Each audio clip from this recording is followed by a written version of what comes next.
Hey you guys, welcome to the channel. I know this is a very bad hook to use in the beginning of a video. We keep saying don't say hi, don't greet people, but truth be told, I haven't been on this channel in forever, so it's nice to greet us all. I hope we are all well. So I wanted to tackle questions I received over on my Instagram about social media management. So I did receive a lot of questions, well, a couple. As for portfolio reviews, we will do that in another video. So any question that has to do with like a portfolio, step-by-step guide, we'll do that in another video. So let's get started now. The first one reads, how do you optimize your portfolio with no prior experience? And this is a very good question. So I'm going to insert a video after this of one of the biggest LinkedIn experts in the country. And I just came across her interview on TikTok. It's a very recent interview. And she was saying that how she gained experience was volunteering. So she reached out, I think, to 6 people.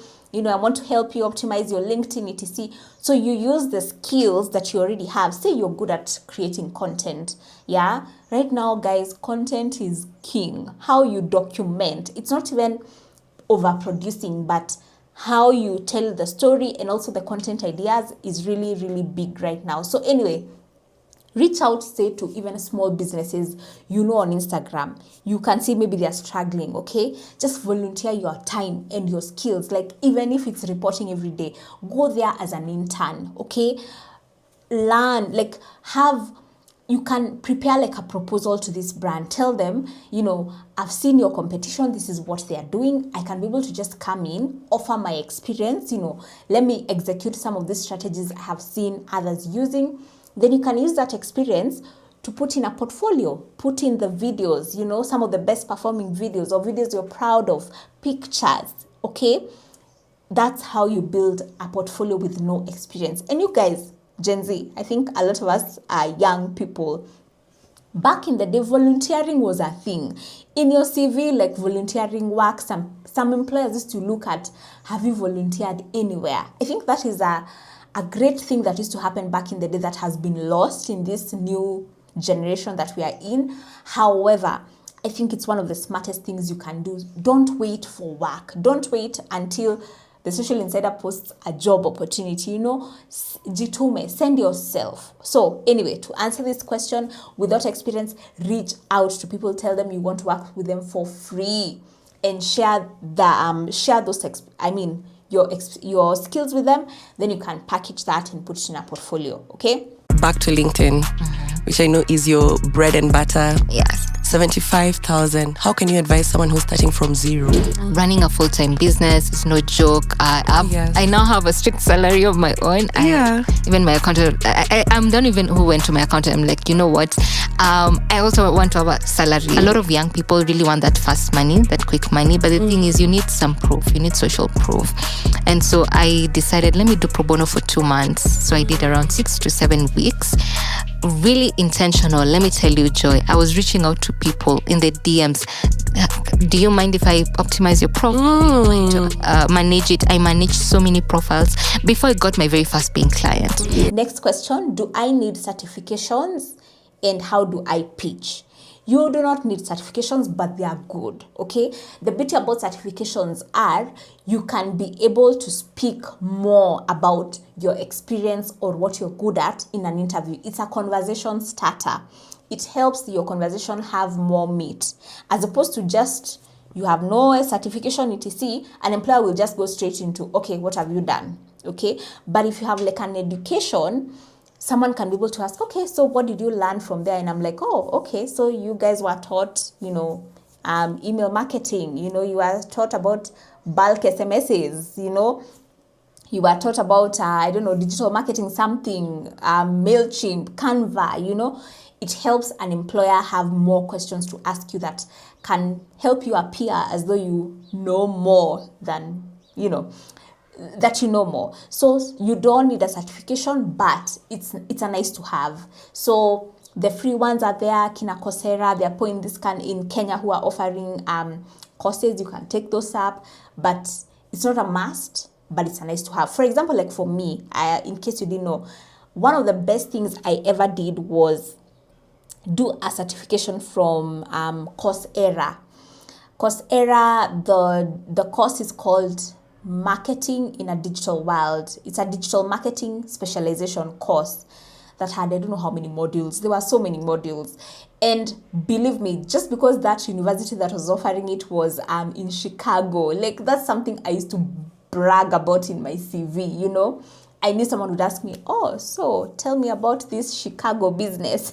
Some people would think I went there, but it was just online. So it helps you. It's something that you can use as like your arsenal, in your arsenal, you know. It's something extra that helps you be seen that you're serious about the space. Like the people I see, I don't know, SEMrush, I see all these places, like people have gotten certifications, and I'm like, wow, this person, it also tells me that this person is passionate about this space, you know, they are interested in learning. So not a must. There are a lot of people who are killing it on social media without certifications because they have other skills that are shining. Like, you know, there are a lot of guys who are doing very nice storytelling, like with their content, you know, the way they are shooting.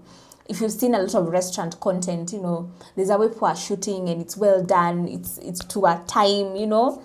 So it's not a must, but it's a nice to have. Tools you need in social media. Of course, Canva, guys. You need Canva, especially for your portfolios, arranging your work neatly. You need Canva maybe for your posters if you're working for brands. I mean, businesses that need sales on and off. Like I have a client who we did a lot of posters for. And poster does not mean like boring. You know, you use a tip here. Use UGC content or customer generated content or humanized content, okay? That poster, instead of using like pictures from the internet, you know, to put up on the poster, let it be like employees. Like I saw Joanna K actually recently, I think employee favorites. They've done like a poster of Kina Lydia and the other girls, employee team favorites, okay? So posters, Canva will help you do that. Your celebrations, your Christmas, your Easter, etc. Then of course, CapCut, it's important to know how to use CapCut, you know, how to edit. You don't have to. Some of these apps nowadays, internally, they are built with editing capabilities. And like Instagram is launching a new app, I believe it's called Edits, that's gonna be like a CapCut. So of course, those are tools you need. You need to know how to probably, depending, again, it depends with the business. Some people need to send out emails to their customer base. So you need to know how to use MailChimp or whichever other email marketing platforms are there today. It's been a minute since I used any of these. You have ConvertKit is another one that people use. Yeah, those are some of the tools I can think of. But guys, don't even obsess so much about the tools. Obsess about content. Yeah, and I think I'll do something more about this content. I want you guys to benchmark from restaurants. If you have that skill, you know, right now I feel like anyone can do employee content. You know, it's easy to do employee content. We can all decide today, let's jump, let's dance. If we break up, let's all do. If we break up, let's jump on the challenges. However, the skill I am seeing that is setting people apart from others and even making you more employable is the skill of documenting, the skill of telling a story. That is the most important thing. Go and look at pages like 𝗪𝗧𝗪𝗧𝗪. Go and look at pages, all these restaurants, Akina, Paparotti. Go and see how those businesses are, the content, how it's been done. It's really, really well done. A social media manager there, I'm sure they're not earning 25,000 or 35,000. You know, it's good money. So that's a skill I really want you guys to practice. Go study, like have an account even of Americans or, you know, people outside this country, a banner account, you know, those pseudo accounts you have where no one knows you have an account. Follow so that your algorithm, I mean, your explore page is just those international pages, check the restaurants, how they are doing this restaurant content, check how they're doing fashion pages, you know, leave the Kenyan, leave the Kenyans as a benchmark from like outside. If it's how they're shooting, practice, look for videos that are showing you how to shoot reels, you know, that is the most important skill I see right now. Back in the day, during my time when I was a social media manager, it was photography, and our time it was about who has the best like page, like the theme. Back in our time it was that. So getting like they're called presets were a thing back in the day. Like it's color graded, the way the colors look. Right now iPhones, it's just good storytelling, you know. So that is a skill, guys. If I was still in the field, I would make sure I know how to shoot how I am seeing the best in the game are shooting. So that is a tip for you. So don't mind the tool so much, mind the story and the skill of documenting. Okay, deliverables. How many stories a day should you post now? This is for businesses, and what time is appropriate to post, etc. So how many stories a day? At least a minimum of 5. You know, a minimum of 5 you should be able to post in a day.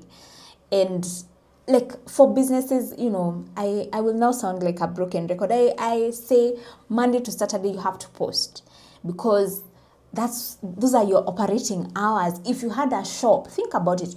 If this business had a shop, some businesses have these shops. If you had a shop, you'd be open from what? From 8 or from 9 till late. Think of that shop in Moi Avenue. They are open from 8 o'clock till late, till like 8 to 8. So even for social media, it's the same thing. People are on the phones. Someone was telling me about their screen time today, and it's 8 hours, okay? So if people are spending 8 hours on social media, break it apart. You can decide 2 stories every 2 hours. You know, break it apart. Make sure that throughout the day, the page is active, and then on the feed as well, you know, give like an anchor piece of content. Meaning anchor is like say you guys sell lipsticks, say it's lipsticks. You know, anchor is like the price has never changed, this is how you apply, this is what the pigment looks like. Those anchor contents. Yeah, so anyway, to answer the question, at least 5 times. 5 is even on the lower side, but 5 depending on how much they're paying you, but make sure at least 5 times on stories. And the appropriate time to post for businesses, it's in the morning, you know, then in the course of the day. There's no way you're running a business on social media and you're posting at 2 o'clock is the first time you're posting. No, start from morning. That's what I'm saying. If you can break it apart into bits, like from 9 to 11, you've put something. 11 to 1, there's something.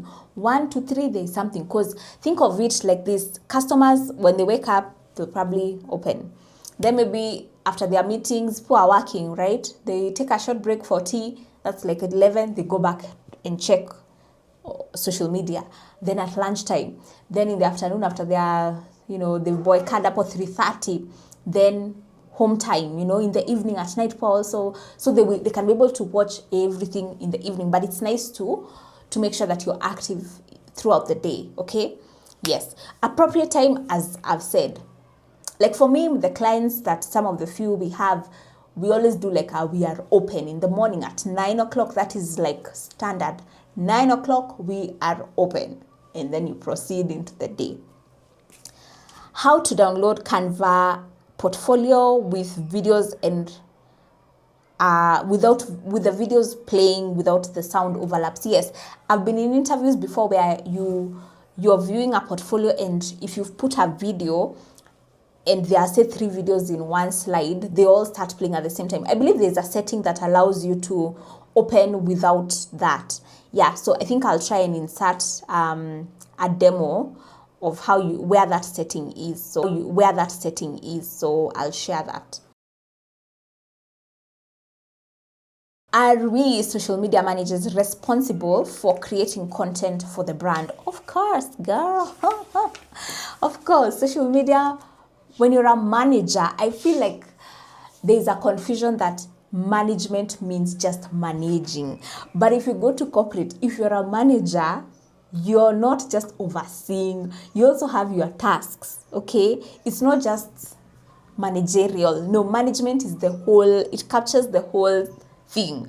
Creating content, community engagement, posting. Guys, you know, let me just tell you guys, if you were in, say, corporate as the social media manager, say the social media manager actually for who? For State House Kenya. You think they're just posting? Of course not. And also, guys, you don't want to post work you have not created. It's actually very boring to be given post this.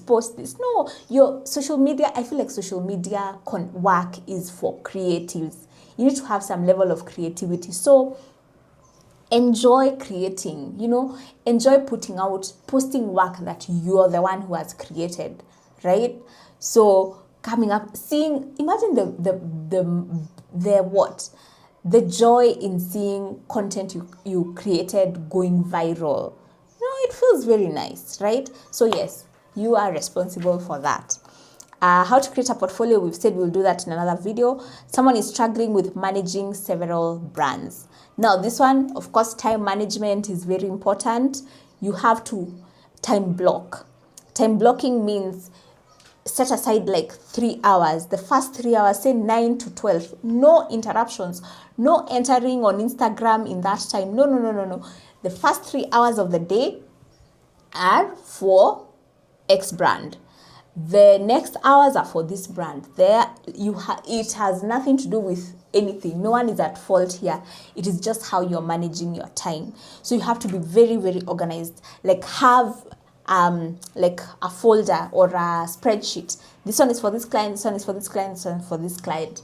These are the content ideas for this one, content ideas. If you can create this content in advance, the better for you. Schedule.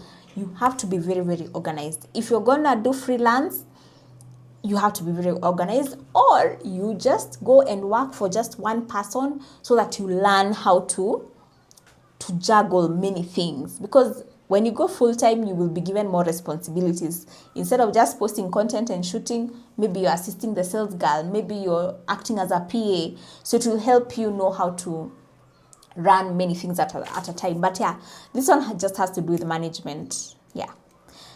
Okay. Resume, CV, cover letter, step by step how to do it. Let me tell you, it's 2025. No one cares about how your CV looks like. I'll tell you that. CV for me is just information. Of course, I'll be impressed if you do it nicely, it's organized, but I just want to see where were you when, what do you, not even so much what you are doing. I will ask you those questions in an interview. So I can see, okay, you are here doing this, okay, here, etc. So that one is simple. For a cover letter, guys, you don't need a cover letter when you're applying. For me, not like this work, as I've said, is a creative job, right? I need to see more than I read, more than you tell me. I need to see it. So even if you put in sweet words there, I will still ask you questions and I will be able to determine in an interview whether you're speaking the truth or you're just playing games with me, you know, or whichever interviewer. So cover letter, not necessary. You can just let your cover letter be the email. You see when you're writing there, hello, I'm interested, you know, I saw this application, I'd like to express interest. I have attached my portfolio and my resume for your consideration. As simple as that. As simple as that. Your portfolio is the entry. I will want to have a conversation with you based on what your portfolio provides. Those certifications, you know, or volunteer work, or the tools you know how to use, maybe a success story. Like for me, if you check my website, I always say like the accomplishments for me was, you know, the amount of revenue I was able to raise my corporate brand, the one that I was working at, you know, to be able to save $50 million in 1 month, you know, like someone is like, okay, that's a lot, you know. Or being able to say, I've worked with the creme de la creme of influencers and I put them there, you can see them there in pictures. Someone is like, okay, I need to have a conversation. So it doesn't matter what I write in a cover letter. Your portfolio is the most important thing. Yes. So rate card setting for small businesses. So of course, with rates, guys, there are no formulas. It's not at your times what, 10 times, nah. But most small businesses I have seen, most of them are, the ones that are like doing well, you know, most of them are comfortable to start at like 35K there. But then there are also some who are willing to start at like 25K. This is like small businesses.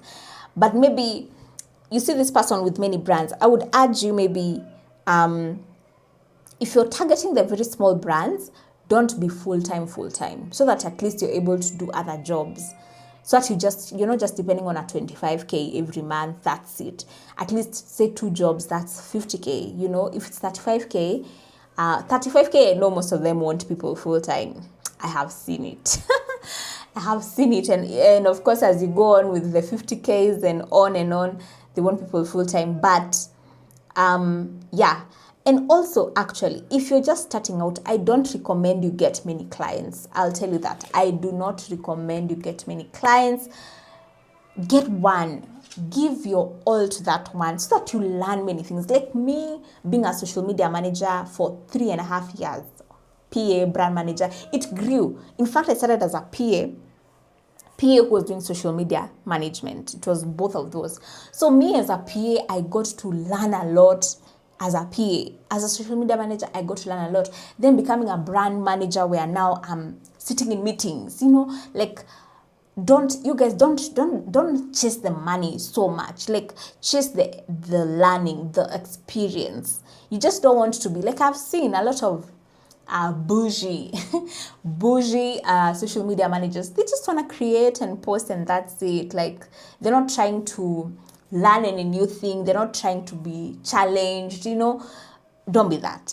I personally think there's a power in learning many things. Yeah. And those are the questions we had, guys. Let me look at my camera. That was 21 minutes. Yes. So thanks, guys, for these questions. I hope I have answered them well. If you still have any further questions, please leave them down below. I'm going to put links to whatever I mentioned. For the person struggling with social media, I mean management of several brands, schedule your work. And there's a tool I'm going to put in the description of, you know, you can be able to schedule even stories. Of course, you miss out on the music. It doesn't allow you to schedule with music, but scheduling helps. Then the interview of that lady I'm telling you who was saying she volunteered. Are there other tools? Yeah, and the course I personally did. So if you have some spare money, you can be able to ask your parents to support you to do a course. I think it was not that expensive. I think it was like 30-something K or thereabout, or 40K, if I remember well. And trust me, that is the thing I used to brag about, and it helped open doors for me. Yeah. So thanks, guys, for hanging out with me. I'll see you guys in the next one. Bye.